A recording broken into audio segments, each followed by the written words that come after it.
now. Hello, everybody. Welcome back to the Mindfully Gay podcast. I am John, and over there is Jerry. And you can see, if you are watching us on the YouTubes, Our we've got two. children we have two guests with us, but let me get to that in a moment because we just want to thank folks for chiming in with their ideas about topics. Yeah. Jerry put out a little TikTok out there, and it's like, hey guys, what do you want to hear about? What do you want us to talk about? And we got a nice slew of comments and results. So thank you. We've got a nice list, and as each week goes by, we'll be looking at that list and putting a podcast. We got a new one today. Yeah, I got a new one today about wow. learning how to be in the present. Ooh, see? That's Really good ones, you guys. Yeah. So keep Wanna them. talk about that? Keep them coming in. So thank you. Our topic today, and why we've got two guests today, is what can we learn from each other intergenerationally? Because we've got two youngins. Our kids are here. The kids are here. We have Quinn on my left, and we have Andi on my right. They are here, and how can we? I mean, I've got so many thoughts and ideas and questions on how we can kind of go about this interview or discussion. Well, not interview. Mm-hmm. We're not interviewing you. Semi-interview. A semi-interview. It's an investigation. Yes. Yeah. Inquiry. Yeah. Inquiry. What minds want to know. Maybe introductions. Introductions. Would you like to know who's here? Who is Andy? Who's his probation officer? That kind of thing. That's me. That's why I'm. Andi, who are you? Tell us a little bit about yourself. What do you like to do? Where are you from? Well, I'm from Salt Lake City. And there you go. Thank you. Thanks for joining us on the Mindfully Gay podcast. Wait, did you start college? Oh, I've just finished college. Just finished, yeah. Oh, you just graduated? Yeah. Just finished I didn't know finals, that. right? Yeah. I've known Andy since he was little. Yeah, that's kind of why I'm here, is because this old fart. Yes. It's going to be a long session. Yeah. How much time do we have? Well, Andy, what'd you graduate in? I just got my associate's degree in secondary education with like a focus on social science. Uh-huh. Yeah. You're a poet? I am a poet. I'm a poet. I am an artist. I love to write music and play guitar. That's most of what I do. I met Quinn actually in high school, but we worked together doing community outreach for the planetarium. So that was fun. Oh, that's I didn't really realize you guys had the planetarium in common. Yes. When I went to college my freshman year, or maybe my sophomore year, actually, I think, because I was leaving a temporary vacancy, told Andy he should apply for the vacancy I was leaving, and that I'd give him a rec.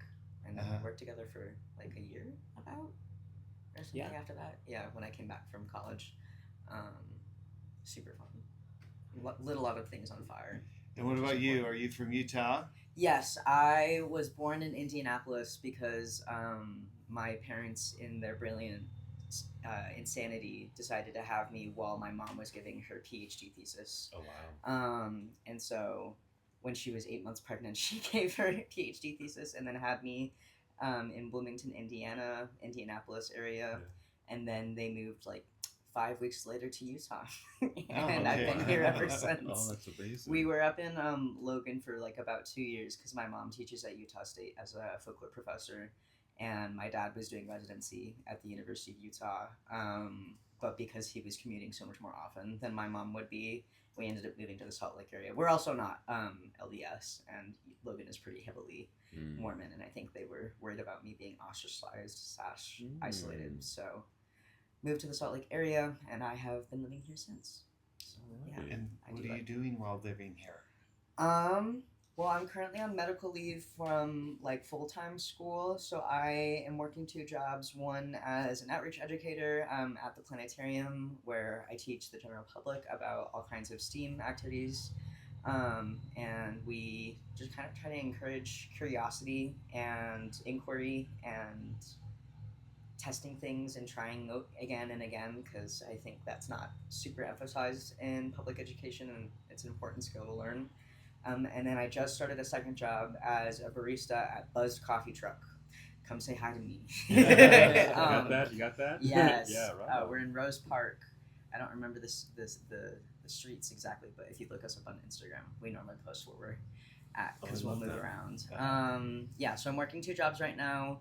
I volunteer / am a member of a Marxist-Leninist organization called Armed Queers, which teaches like mostly a lot of political theory education, but we're also doing some tenant organizing and some other things like that. And we also teach like proper gun safety and things like that. Who's your audience? Who's your clientele? Mostly queer people. Really? So it's like an LGBTQ organization. I mean, anyone can join. Yeah.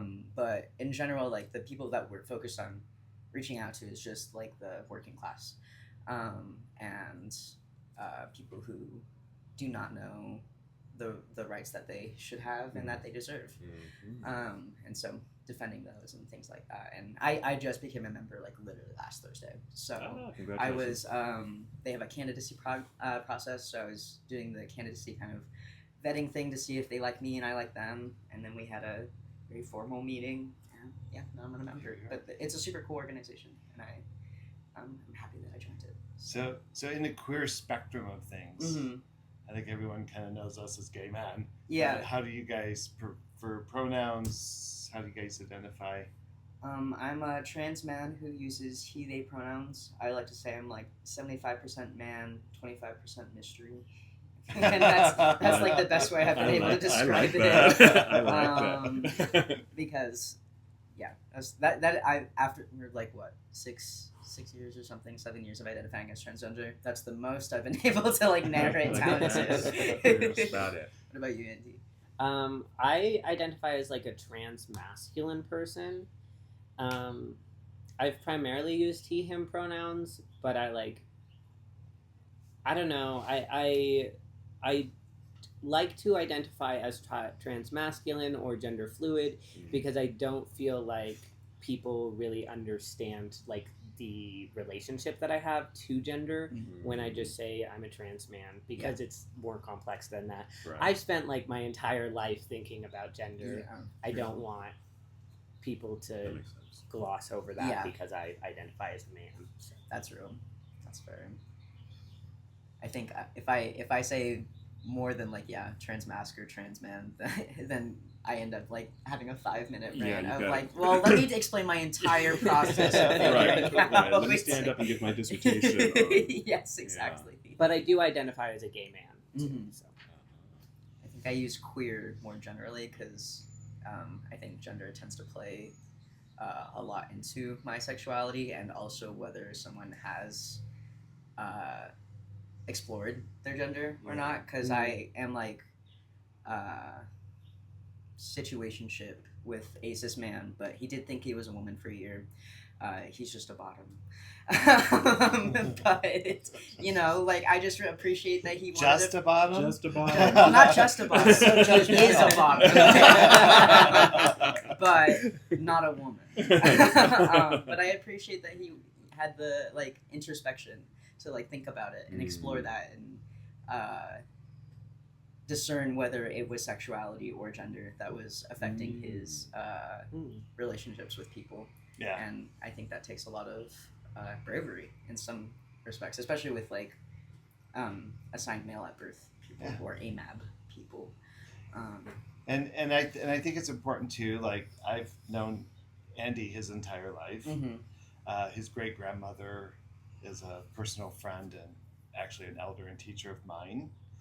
And then Quinn has been part of our kind of social circle, spiritual circle, through Andy's invitation to come to Lodge and stuff like that. So don't know you know, if you were wet and naked, I might know you better. That's later. So this is the first time we've had like a sit down conversation, really. Yeah, so thanks for joining us. And I think the last thing we may want to share is our ages, since we're talking about Fuck you. we're talking about intergenerational just knowledge and information and what we can learn from each other. So maybe age would be an interesting factor to to put on the table as a way to identify, like, where in the spectrum of time we sit, and how and what we can learn from each other. How old are you, Quinn? I am 21. I just turned 21 in May. Alrighty. Little summer baby. Yes. Late spring. Early John, how old summer. are you? I am. Did you say 44?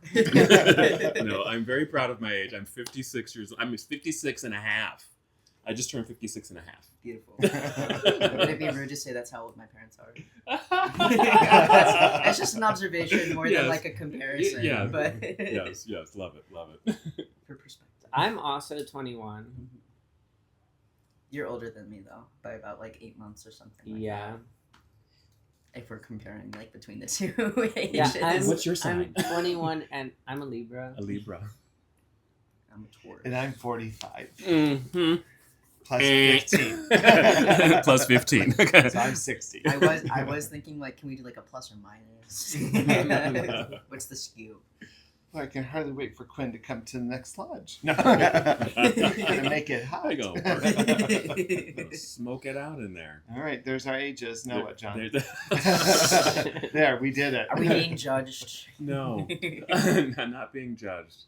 What was going through my head as far as, when we kind of put this together and thinking about questions, like, I was thinking, for me, like, what do I want to know from, a generation, younger than I, and that would help me be a better person, a better elder, maybe a better mentor, or even just friend, even to as I meet people, because I'm certainly be meeting people of all ages, cultures, etc., from various situations for our retreats and lodges and things like that. And so I guess I just want to be in the know about fair. things. Grill us. Can I make an observation? Yeah. Even as we started this conversation, the words queer, gender fluid, even transgender, and I always like to use this as a point of reference This is good. because when I came out, right after Brigham Young found the Valley, Yeah. Oh yeah. but the word queer Mm. was definitely a disparaging word. Yeah. It was right up there with the N word. Mm-hmm. And even today, like when I do a lot of public speaking, if there are, I would say older gay people, but I would say even my generation, there's, and I'm a little bit more flexible because I've been around a lot of college campuses. I've been doing a lot of public interaction stuff, and so I'm a little bit acclimated around this. But the word queer can be really triggering still for older folks. Yeah. Yeah. If I think about the word transgender, I started my practice in 1996, and transgender as a word and a concept was not widely known. Was transsexual more known? Transsexual, transvestite, cross-dressers. Cross-dressers. There wasn't a lot of... What's that? Hermaphrodite. I don't know that I heard that a lot, but we all knew what that meant. Yeah. But the language, and even at that early time, folks that were exploring issues around gender had a difficult time finding their place at the gay lesbian table. It was a hostile place. And it's taken a while and even today, I think there's still a lack of understanding around those identities. And then genderqueer came out as a concept. Remember that? No. Genderqueer was basically people who just weren't adhering to gender stereotypes. So guys might wear a tutu with a tank top, or they would mix up wardrobe or their appearance. But Gender fucking. there was that too. But then where we've gotten to this place of non-binary, gender fluidity, transgender, the umbrella of transgender, like identity politics is just constantly evolving. Right. Right. And I think it distresses a lot of older folks out, partly because they can't keep up and they always feel like they're messing it up. Well, that's where some of my questions lie, is around that expansion of our vocabulary around how we identify ourselves. Because, like you, Jerry, my limited vocabulary, I guess, was just around gay and lesbian. That was like it. Even when I was in college, that's where I came out publicly. I came out publicly in college. I was 19, and we had GALA, which was the Gay and Lesbian Association. Yeah, that was it. Yes, bisexual or bi was a term that was kind of out there and used, but when it was kind of, it was very black and white as far. A guy is gay, a woman is lesbian. That was it. But now there's this expansion of that, and just like technology, you can kind of get left behind. Yeah. Well, I honestly think technology has a huge part to play in the reason why identity politics has expanded so much within the past 20 years. Right. I wasn't really on the internet until I was about 14, 15 in that, and I did not have exposure to the language of just even generally gay and lesbian people, because I went to a private Catholic school, and so it wasn't necessarily shamed. It wasn't an institution that really demonized queer people, but it definitely wasn't let's talk about this and give you a safe space to explore. Right. And so it was only until I went to high school and met other transgender people and other openly gay people that I actually started to re-examine just things that you take for granted, I guess, within a heteronormative society of, well, I was born this way, so why would I ever think that it would be different, or that I would consider myself to be different than what other people are telling me that I am. Right. Wow. Yeah. Wow. But yeah, within technology, I don't know. I think there's this interesting phenomena where people don't know what they are, and so they really want to find the word that perfectly describes everything about them, and so they can find community online about it. And I think it is nice to look for community within those quote unquote boundaries or boxes. I think I used to identify as pansexual, where it's I don't care about gender. I am just attracted to you nonetheless. I don't care about what sex you are. I don't care about what pronouns you use. If I like you, I like you. And I do think that still kind of applies. After I transitioned, for some reason, that label didn't feel quite as accurate, so I just switched to queer, because I think it's a lot easier to be I'm not going to explain it to you. And you can just kind of figure it out. I like that mystery. yeah, I like the mystery too. And I also think that with so many super specific labels that people can put on themselves, sometimes it's nice to just be okay, we've gone too far, and I'm taking a step back, and I'm just gonna put queer. And it's not necessarily to shame people who have found those labels that they like to identify with. It just got a little bit too much for me, too niche, and people can really start being well, are you bisexual? Right. Are you pansexual? Yeah. Prove it to me, or if you do this thing and this thing and this thing. And so there's a lot of, in my opinion, pointless internet discourse over niche little bits and pieces that make you prove that you are this part of this community, when in general I think all queer people should just be you're not part of the quote unquote norm or the standard that's expected of you, then you're probably Yeah, I see that there's certainly advantages and maybe some disadvantages of the multitude of ways to identify self. Because like you said, because I've talked to some other young people who they're still kind of figuring out who they are, and they're trying to they're going through the list and trying to is that me? Is that me? Is that, because they do want to find their niche and community and group. It's oh yeah, that's me. That's where I fit, right? So I think it's helpful in that respect, just to know that I have this opportunity to explore, and there's many ways, and opportunities for me to figure out who I am. I think that's an advantage. And the disadvantage is that same, like what you're just saying, wow, there's so many.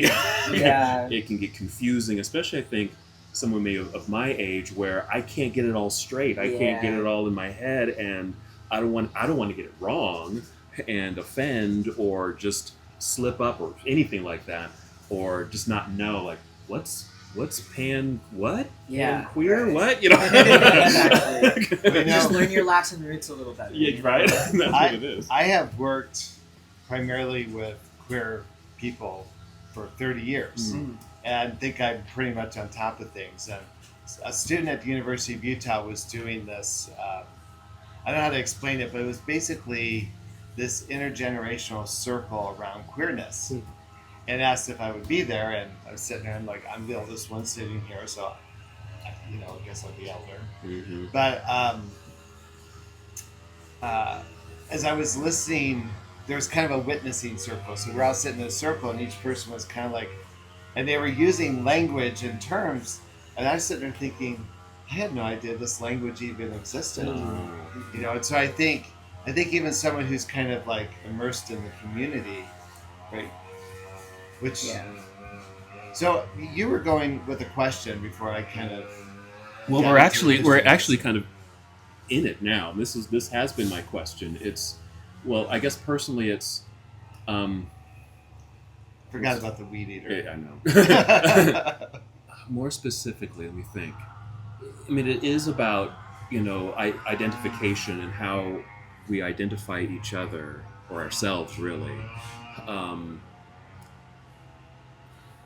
Is it appropriate? I don't know. Is it appropriate to ask, hey, what are your pronouns? If that's like, is that? Yeah. Like, if I'm just meeting you, for me that kind of feels a little awkward. But is that an appropriate question? I think it's the right question to ask if you're curious, because it not only like labels you as a person who is like safe for queer people, even if you like mess up some use of pronouns, it's way better than assuming some Just use of assuming, pronouns.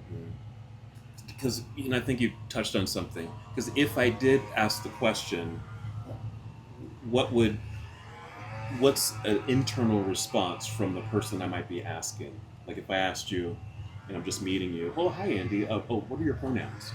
Well, first off, that's like pretty like affirming for me, because it tells you that like, oh, I'm like, you see me as a genderqueer person, as a gender non-conforming person, but it also labels you as somebody that I can trust within that. Even if you say something a little iffy, like, I still know that you are a person who thinks about these things, who cares about these things.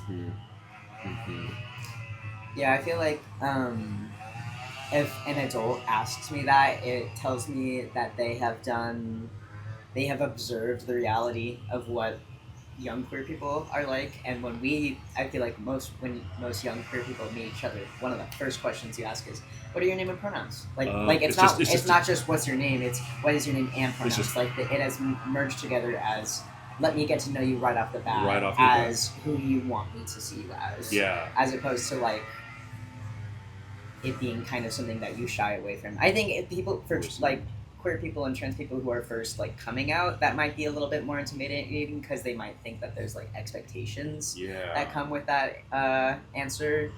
But at least for me personally, I agree with Andy that if like an older person asks me that, it tells me that they are aware of the changing environment of what pronouns are used, and because like non-binary people are much more like able to explain like where they're coming from, and they're not just immediately shut down within like the Western context of things. So I'm sitting here and I'm thinking about conversations I've had with people just throughout the years, especially like my generation. And a couple of years ago, and I think it's still a movement, you just kind of hear bits and pieces of it. There's kind of a movement to get rid of the labels of LGBTQI, right? So, and I'm not exactly sure what the end desired result is, but it's kind of like it should be obsolete. We shouldn't have to label or identify as LGBTQ. And it makes for an interesting argument. I look at it through kind of an academic lens, and I kind of get it. Yeah. And yet, if I were to talk to people of my generation about that concept, it almost triggers a trauma response. Yeah, for sure. Right? Because our generation fought hard to get a place at the table. Right. And coming out was a political action. Yeah. Right? Because there was a time where people were mostly in the closet, hiding. And so there was a movement of coming out and getting identifying as LGBTQI gave us political clout. Mm-hmm. And so, I don't know, have you guys heard that discussion? I haven't, but what comes to mind in my brain is like, if we're talking about intergenerational queerness, I think it's really important that we keep labels like that. They can evolve and grow over time. But we were talking about language and the internet, and that being part of how we came to like start our identity journeys, is that introduction to language.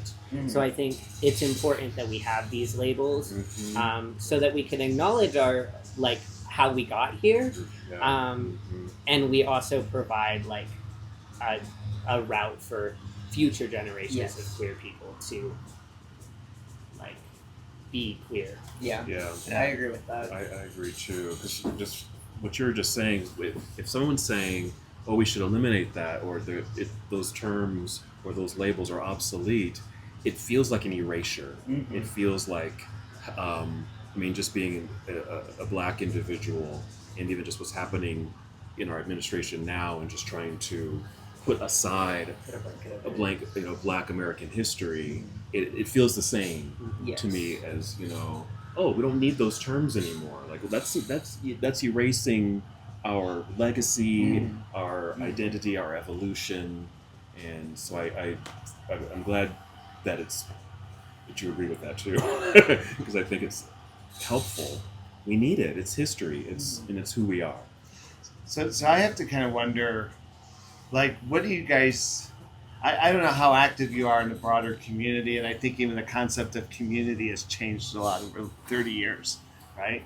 But I'm often a little distressed that sometimes one generation fails to understand or conceptualize or support another generation. I'm curious how you guys might have experienced that from older queer folks. How do you think about us old folks? I haven't honestly had like a whole lot of experience with intergenerational queerness, mainly because we're too much fun. My friends, or not my friends, my parents are not friends with queer people, and my parents are cisgender and heterosexual, and so I didn't really get like just exposure through family and things like that, and so I do feel like this is like the first space I've had where I do have access to older queer people, and I mean like I feel like with conversations like this that it does end up with like the inevitability of the AIDS epidemic, right? Where you just have a whole generation wiped out of being just accessible to younger queer people, and I think that was really devastating for both my generation and millennials as queer people, and finding their place in a community and having like a broader sense of like ability to have take action as a group of oppressed people, and have power within that like solidarity essentially. And I think in some ways the internet allowed that solidarity to start building again, but it was more fractured as opposed to like an organic mentorship from older queer people being like, this is how I came out, and this is how I first like started, dating boys, and maybe look out for these things and watch out for these things, and this is how you can stay safe. And instead it was kind of like, let's throw all of the people into the ether and see if they can figure it out. Yeah.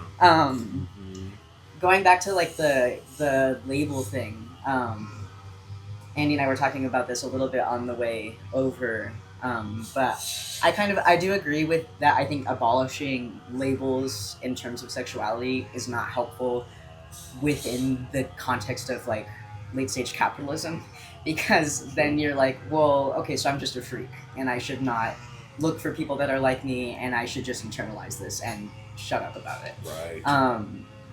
However, I am a very big proponent of the abolition of gender and gender roles, not sex. I think that sex is a real thing. It's biological. You can change it within like medical contexts and things like that, and like there's intersex people like that, and so it'll always be complicated.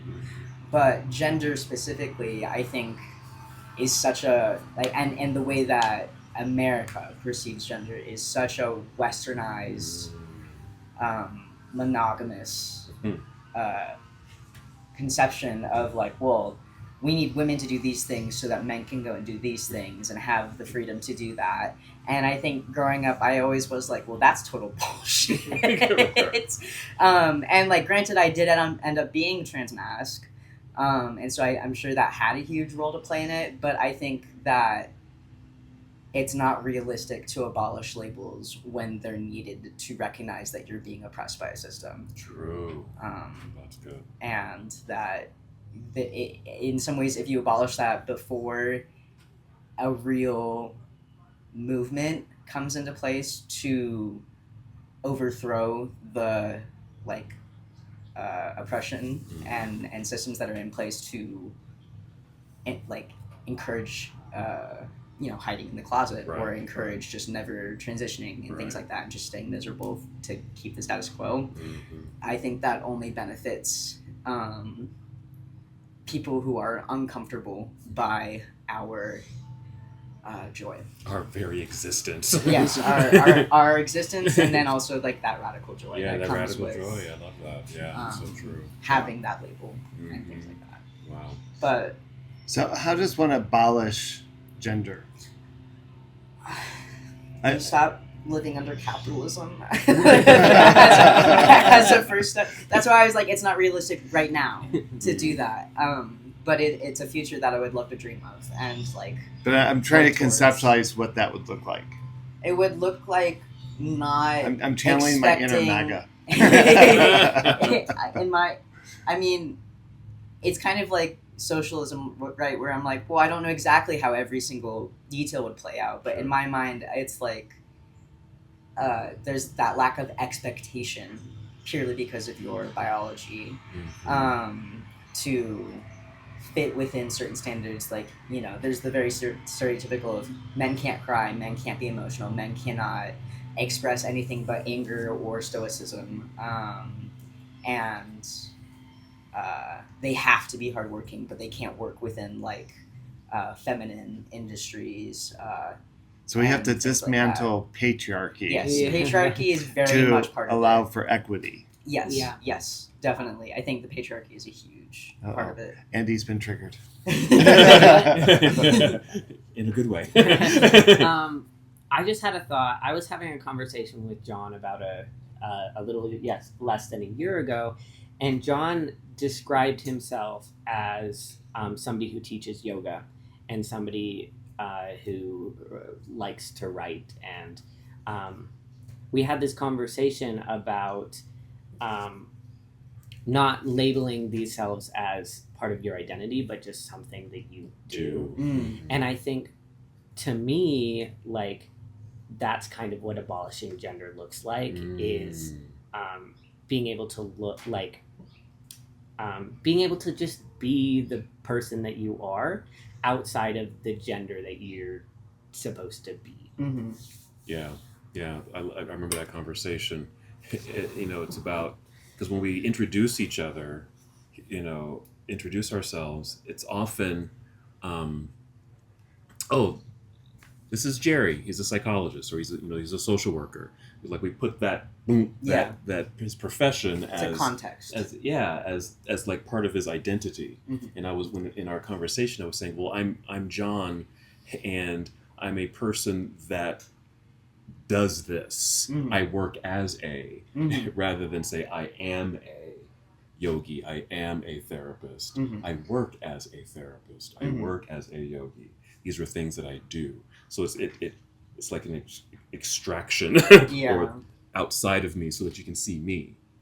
And that makes sense. If we can do the same thing with gender, there's no expectations or that automatic slap of a label of, oh, well, you're a man, so a man does this. Yes, exactly like that. It's much more of a choice and an interpretation rather than an expectation. In a relationship. Yes. Yeah.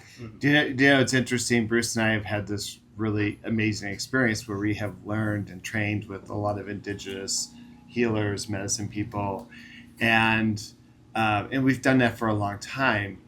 And so people inevitably will say, are you a shaman? And we'll reluctantly say yes, because we know it's a point of reference that they get. Yeah.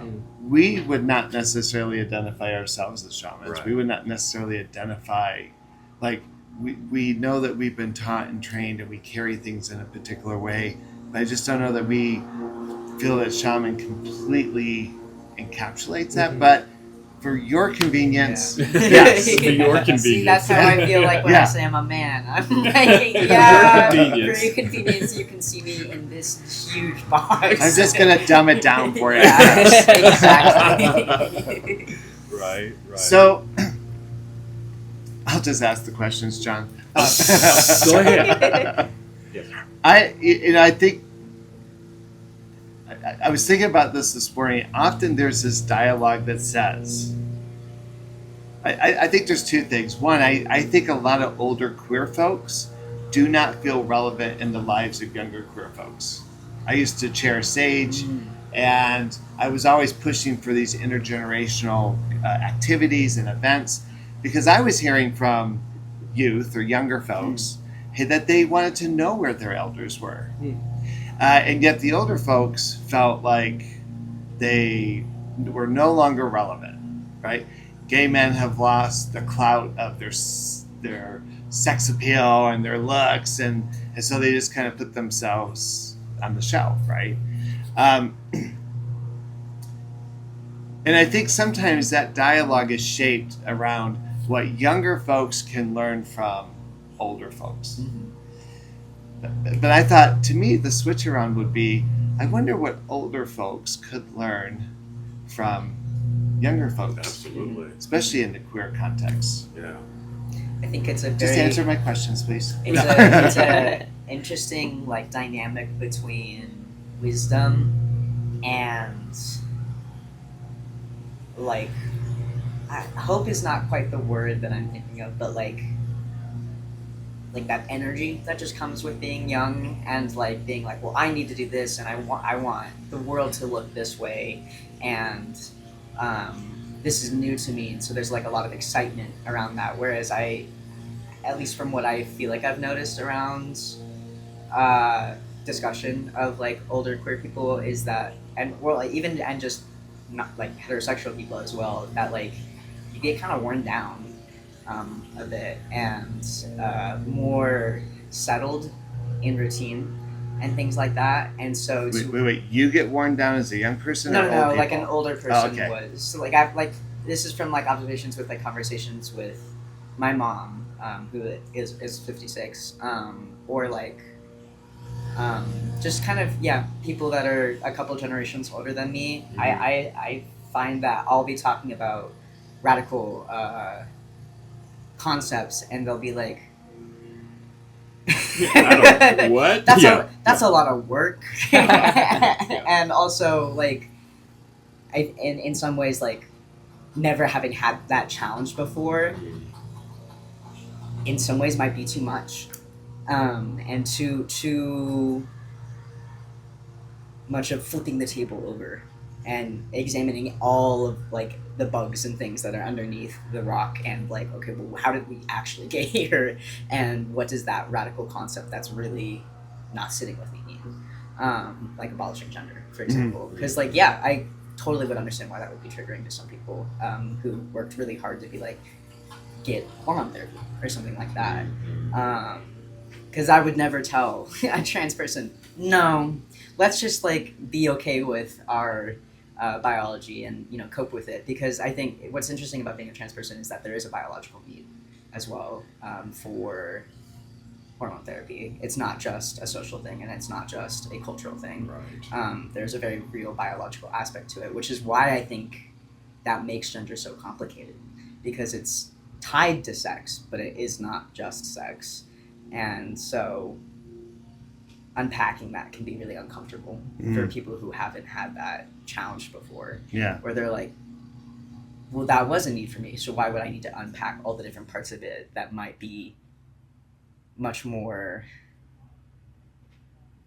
boogada. Yeah, yeah, exactly. Just kind of airy, idealistic, in you know, like, you know, based in the thought and the mind process, as opposed to based in material conditions and how you experience the body. Because I do think they overlap, but there is a difference between the two. Yeah, I'm liking this because it's reminding me of, was it our last episode? We talked about just life experience and just being able to, because I think we were talking about relationships, and just being able to, I'm just listening to you, so like I'm leaning in because I want to, this is what I want to know. Yeah. And what your perspective is around, you know, like gender fluidity and living as a trans person, and it's not just social and cultural, it's biological. It's like, oh, I want to know about this because I want to know your life experience, your human experience. That's going to help me, and I think that's going to help, you know, people of a certain generation maybe understand people of a younger generation, perhaps, if they just listen. Yeah. There's just a listening listening. is a huge thing for sure. I think Andi had something. Well, while you were talking, I was thinking about like what I would like to learn from you guys, and a lot of that is like, we're still fighting. Like, you guys did a lot of fighting for us, but we're still fighting, and I think that a lot of young queer people would benefit like from the queer eldership of teaching us how to fight. Yes, I 100% agree with that. Wow. Especially because, like, as someone who's trying to organize people to like get back into the fight and know how to successfully and efficiently do that fight of, like, you know, whether it's political or social or cultural, like, I do think we've lost momentum a little bit in terms of seeing where we're going. Yeah. you know, I was kind of thinking that for a moment as you were talking, and John, correct me if I'm wrong. I'm sorry I'm having to lean in. I'm probably not looking at the camera, but I'm literally melting right, over here. right in the sun. You can tilt your chair a little bit. I'm thinking back in our coming of age, right? Like, part of community was activism. Like, a lot of people that I know today were people that we met out at protests and at protests organizing meetings, and whether we were organizing for the rights for queer folks to adopt children, to marriage equality, to anti-discrimination, right? It's like, oh, let's go see who's going to be at the next rally. Yeah, when it's like a common thing. And what's interesting is, I think in many ways the fight defined our sense of identity, right? For sure. I want legitimacy in my marriage. I want marriage equality, and so I'm really promoting that part of my identity. I want a fair shake in the workplace. I don't want to be discriminated against because of my perceived gender or sexual orientation, right? And so the sense of identity, I think, was very much a part of that political process. And we found a lot of confirmation in our relationships with each other around the validity of those needs. Whereas maybe the generations before us, you know, if you think about it, the activism around HIV and AIDS, which was like in the 80s, was about our survival. Survival. Yeah. So we went from survival to a sense of inclusion and equity. And so now the platform for activism is what? I feel like we're going back to survival a little bit. Really? I mean, because marriage equality is already back on the chopping board in the Supreme Court. They are looking to. I don't remember the case. It's been proposed, but it hasn't been accepted on No, the Right. but it's been. yeah, but it's there's a been, whisper out there, yes, right? Yeah, exactly. yeah. And just equity and inclusion. I mean, so that certainly is like, you know, we're paying You're attention. woke. Yeah, Well, yeah, but- yeah. Oh my See, God. but I would suggest, especially when it comes to gender and transgender issues and identity. Mm. See, to me, that's where the survival piece is. I'm not worried about marriage equality, Mhm. and I've said this on the podcast before. We always thrive under diversity. Yeah. No, we thrive under adversity. Oh, adversity. I mean, Yeah. diversity too. But we do Yes. since the dawn of Christianity, they've Yeah. tried to get rid of us, and we just keep popping up, and It gives we you pop something to up fight stronger. against. Yeah, but when I think about what's happening politically around identity politics, around just simply using a preferred name and a preferred pronoun, right? That becomes, to me, where the transgender movement is politically is where we found ourselves 30 years ago as gays and lesbians, right? That makes sense. And unfortunately, I think what's different is social media has fanned this flame of fear.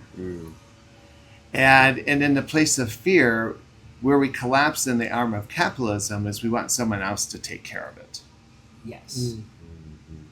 And so I know in my office, I'm like, okay, I hear you whining about how awful this is. What exactly have you done? And until you get off your ass, I'm not interested in hearing your story. Like, get the fuck up. Yeah. Because that's what we had to do. Mhm. We dared to get arrested. We dared to get beat up. We dared to put our lives on the line to show up and to be seen and to be counted. And I think that dynamic, we're right back at that dynamic. And I think part of where this conversation could go, right, across the generations is I think there are a lot of gay, lesbian, bisexual people who do not really understand what's happening in the queer revolution around identity. Right? You want to get rid of gay and lesbian? What's gender? What's non-binary? And those may seem like very common sense kinds of understandings from your generation, but there's a generation that hasn't had access to information, access to youth, right? Like, to me, the dilemma is how do we bridge the places of understanding? Yeah. There's serious damage to our community, and that's not just like older gays or younger gays, but it's all of us, and it's all of us as we relate to each other. Yep.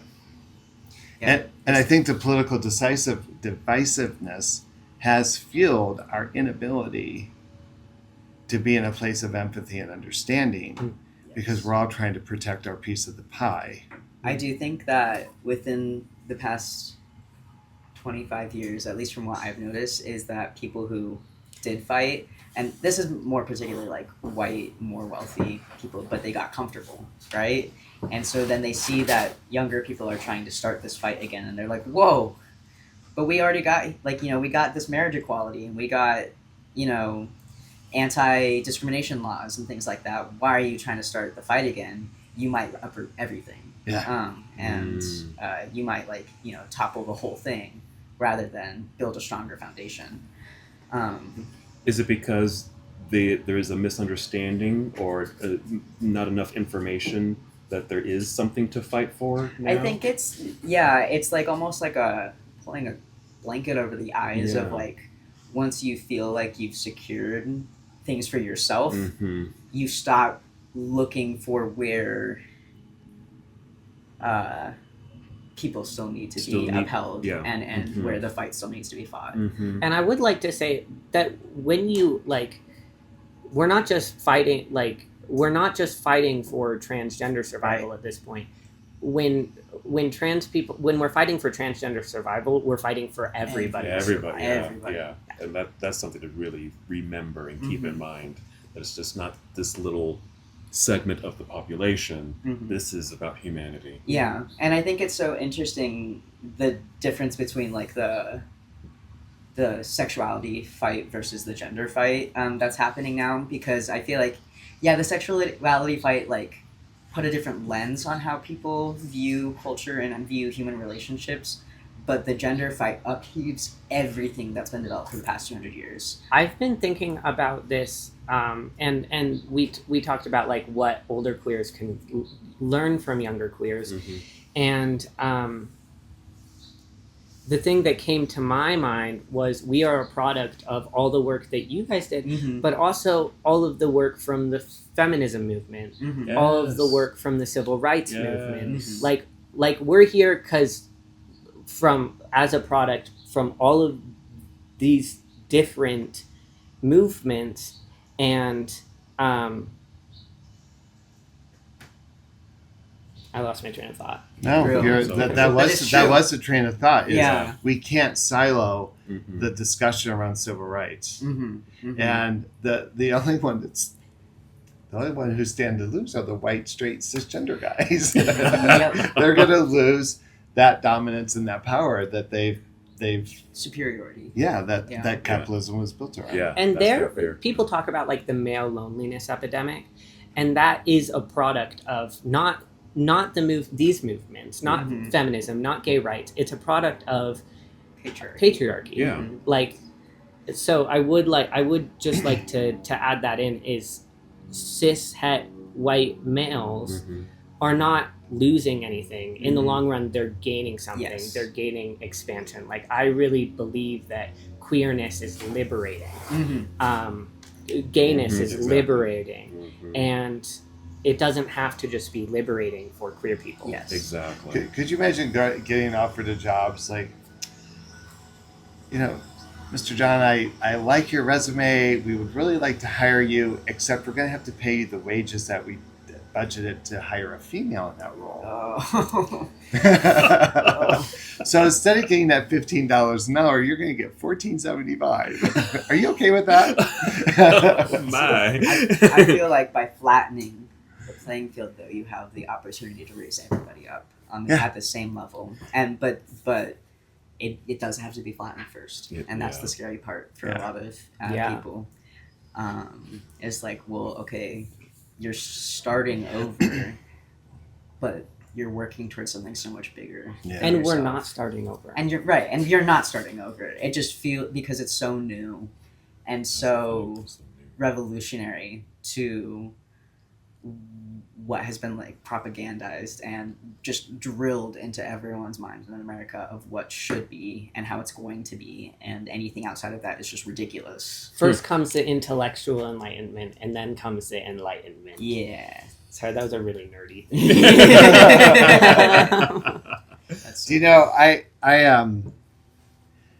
When I think about the earlier days when we were active in the politics and the civil rights stuff, we had phone trees.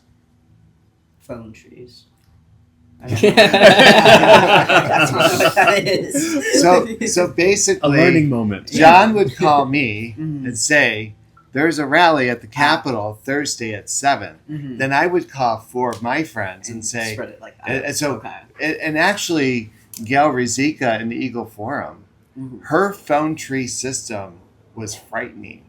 Like legislators, and they won't admit this, but the legislative system was in utter fear of the Eagle Forum because they were so efficient in getting the word out. Get the word out. But the difference today is back then, getting the word out was a personal connection. You're And building a person- community just That makes by- sense. Exactly. Rather than a Versus mass social text. media Yeah. saying, "Hey, we're doing this thing." Yeah. Right? And Yeah. I know when I look at events on Facebook, I think, is that going to be a real thing, or is that a pretend? Like, you just never know the legitimacy of it. I know there's been a couple of, I think it was earlier this year, there were a couple of pretty significant protests around transgender issues and Trump and blah, blah, blah. And in some of the cases, I thought, oh, this is going to bring out hundreds of people, and there'd be like 100. And then things I thought were going to get no traction had huge traction. Yes, but what's interesting is I think social media has diluted the sense of community and connection. I agree. Yeah. And I'm not exactly sure how you revitalize the idea of human connection. You know, John and I do these retreats, and it's interesting in the queer community, there's a lot of apprehension. We'll show up at our white and black parties. We'll show up at our sex parties. But the idea of sitting down and talking and getting to know you. That's terrifying.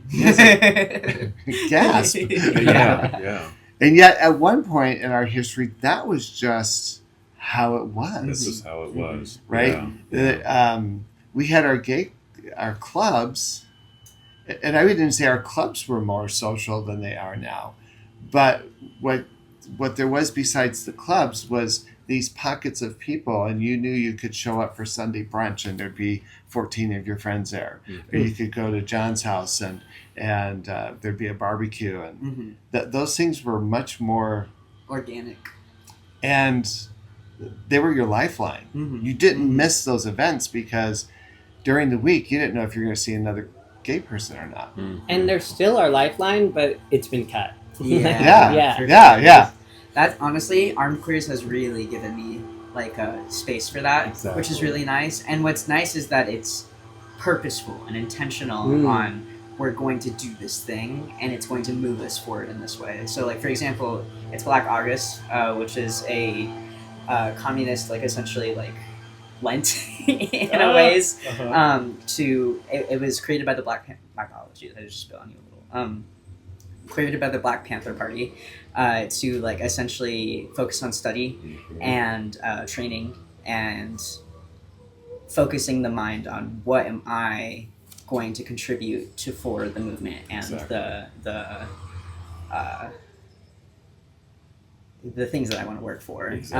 So one of the things that we're going to do, and unfortunately I'm out of town for this, so I'm a little disappointed, but we're writing to political prisoners. And like, it's going to be an Armed Queers thing, so I know that there's going to be the people that I've been seeing for the past, half a year or so, or a year.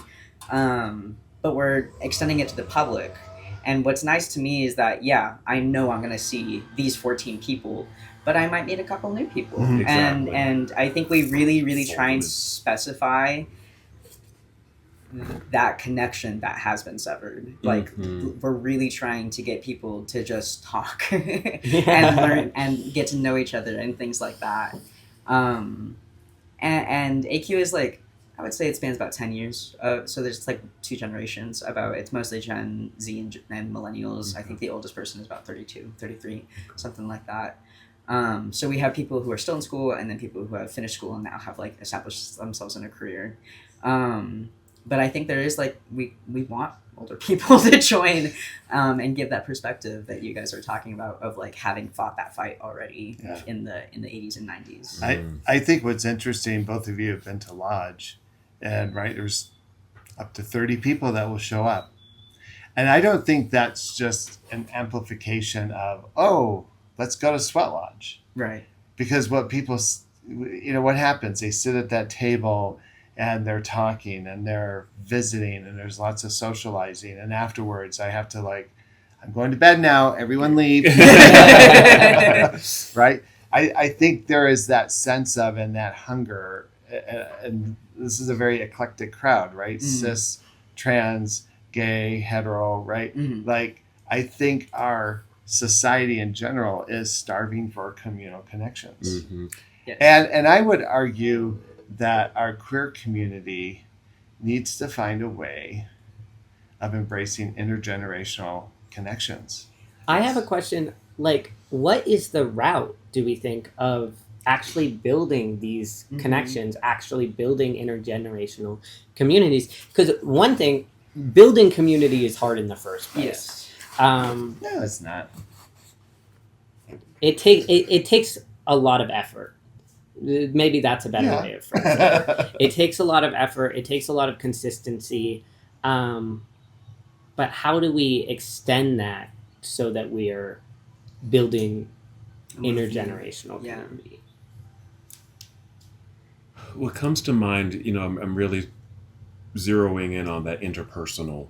Mm-hmm. We've got, social media has really diluted the effort, the capability, I think, to have these small circles and communities of people. We advertise something, put it on TikTok or whatever, and just hope for the best, Right. rather than like a phone tree effect where you actually call and talk to somebody and invite and include.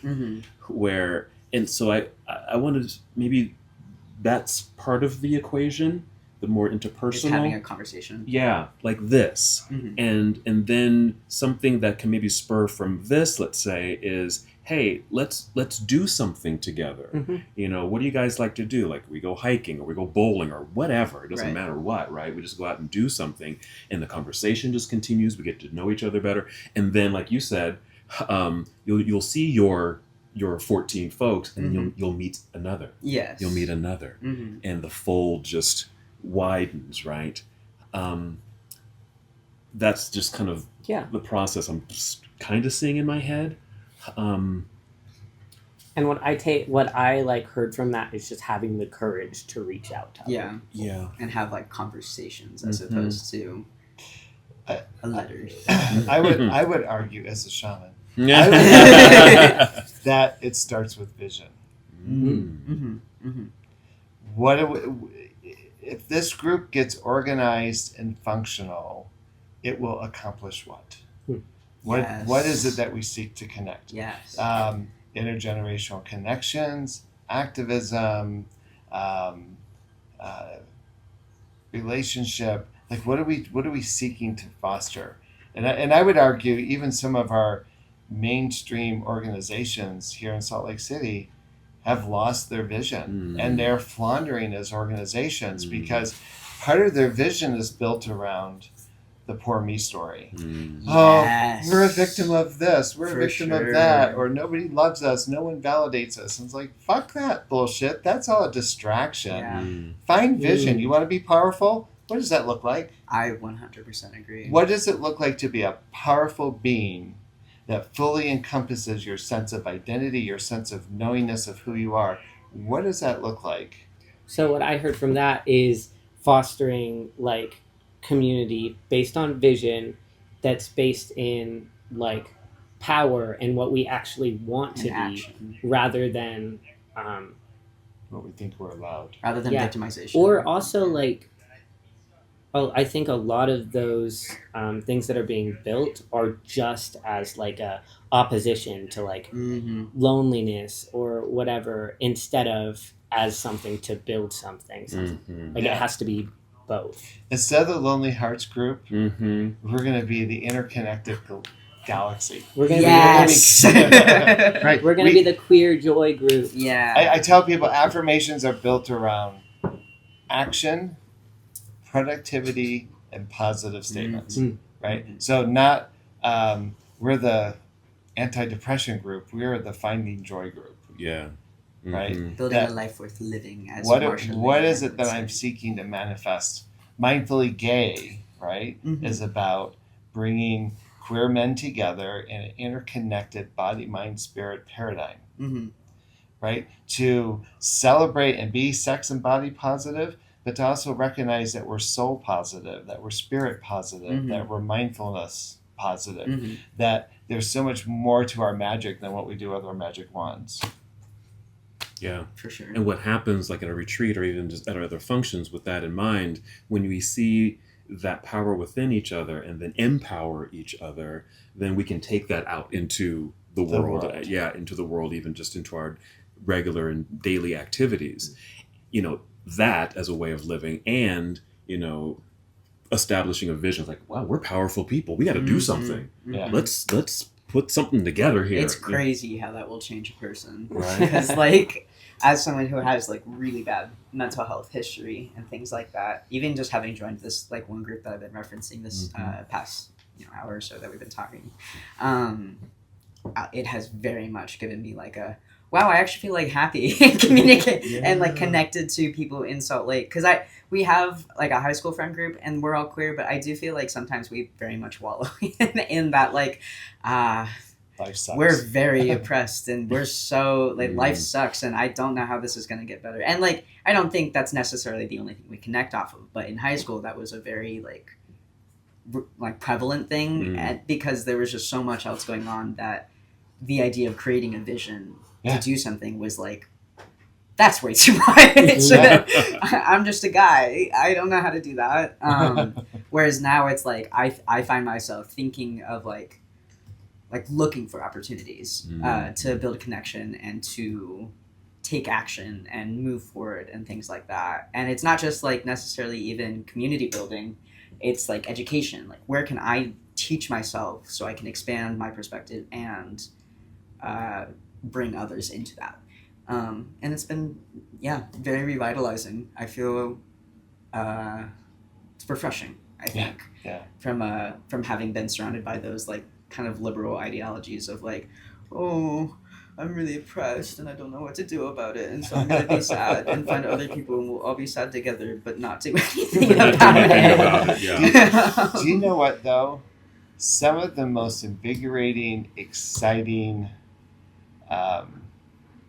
moments in my gay identity was in that groundbreaking getting in there and fighting. Yes, like for sure. Like it was very invigorating. It was very stimulating. It was like I said, I've got relationships that are as old as I am, based on that level of activism. And election cycles would be depressing, and there would be moments where you just think all is lost, but again we would just rally it because the vision was, we knew our day was coming, and we knew it. There's just no way that status quo was going to exist. The power of evolution was going to take us there, if anything. Yeah. And it's the same thing when it comes to trans identities too, right? If for every person whining about the situation just got empowered by it, it would shut it down in a heartbeat. Sure would. And that's not to be callous to the struggle. It's just, I'm not invested in the story that says we can't do anything. Yes. Donald Trump is going to fart one day and die. I love that. I need that tattooed as a tram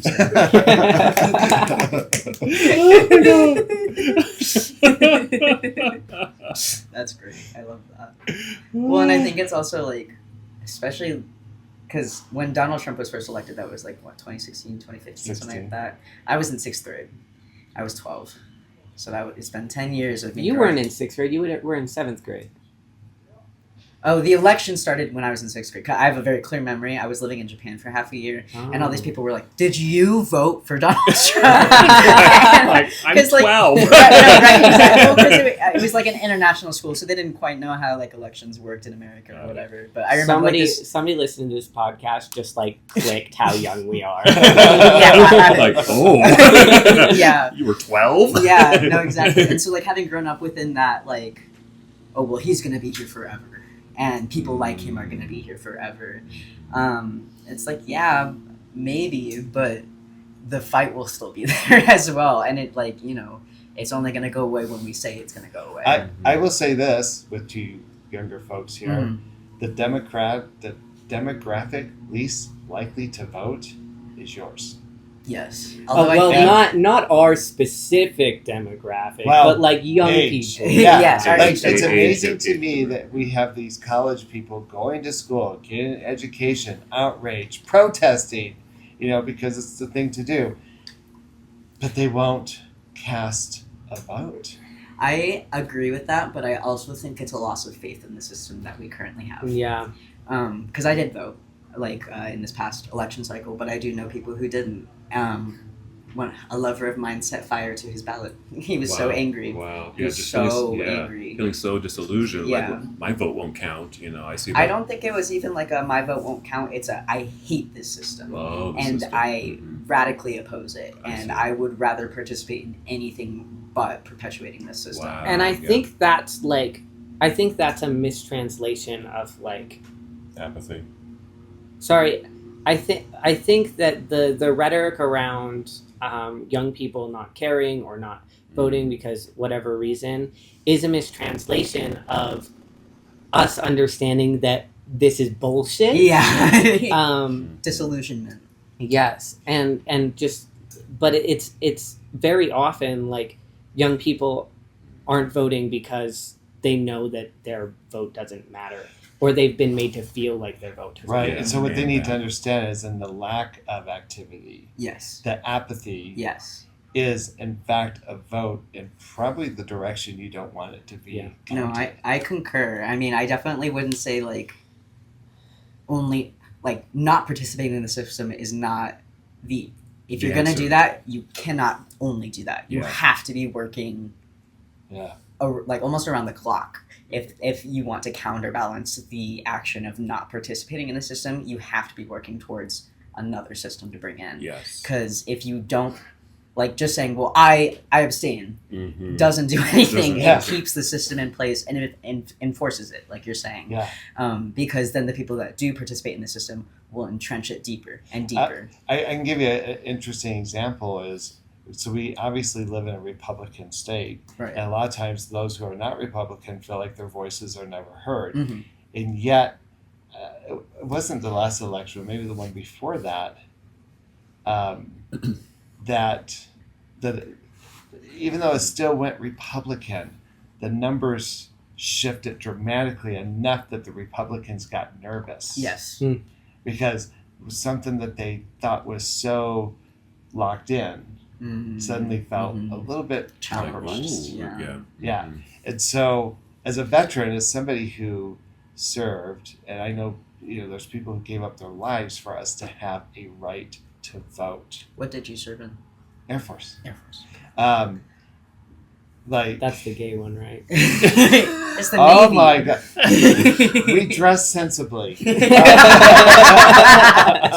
Well, you're But- not wearing super tight pants. But Oh, my I point forgot they're is, all the gay ones. in Yeah. They're all the- good ones. right now, the system that we have, and the system, frankly, that we're trying to protect is democracy. Right. And the only way you're going to protect democracy is to challenge those who think their power is finite.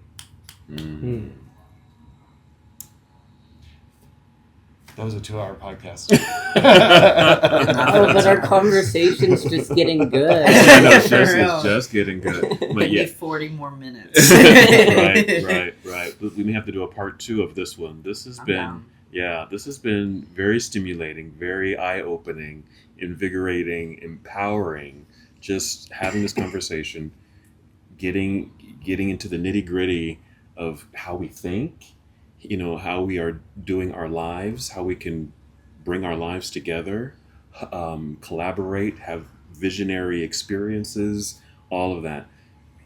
It starts like every time we do this podcast, Jerry and I say, join the conversation. Mm-hmm. This is it. Yes. Hopefully we're emulating what it can look like, what it can sound like when you just sit down with a couple of friends, or even people you just want to get to know a little bit better. Start asking Yeah. questions, lean in, listen. I definitely would say that I was like, nervous is the wrong word, but I was like, oh, I've never been on a podcast before. But I don't know if I've met you before. If I have, I'm really bad with faces and names. I know I've met Jerry before. Mhm. But I knew that it was like going to be a safe space to just talk Yeah. and shoot the shit, etc. Yeah. And I just because I haven't had intergenerational conversations like this before, but I think I've had like practice of similar ones enough that just doing it kind of makes it less intimidating the more you do it. Listen up, folks. He's saying some wise shit on here. You hear John say, like, join the conversation? he's talking about you. Be the conversation. Be the conversation. I know you're scared. We're also scared. We're just little freaks. It's okay. It's okay. It's absolutely okay. I have this doll in my office. It's a freak, Mm-hmm. but his name is Beautiful Freak. Oh, Oh, yeah. I love that. Mm-hmm. I'd love to meet him. Well, I think that's it for now. We are going to continue this conversation off camera. It'll be a mystery. So please join the conversation. If you have thoughts or ideas about what we've talked about, please drop us a note on Instagram. We are mindfully_gay. TikTok is just mindfully gay. Go to mindfullygay.com. That's our website. You'll see our activities on there, or even just if you want to be a guest on the show, reach out to us. There's lots of ways you can be a part of this conversation, but you can do what we're doing even in your community, in your home, at your coffee shop, wherever you like to congregate. Just keep it going. Empower yourself, empower each other. Amen. Thank you for tuning into this episode of the Mindfully Gay podcast. If you enjoyed our conversation today, please remember to hit that like button and subscribe to our channel. This way you won't miss out on any of our upcoming episodes, where we continue to explore fascinating topics and share meaningful stories. Your support means the world to us. See you in the next episode.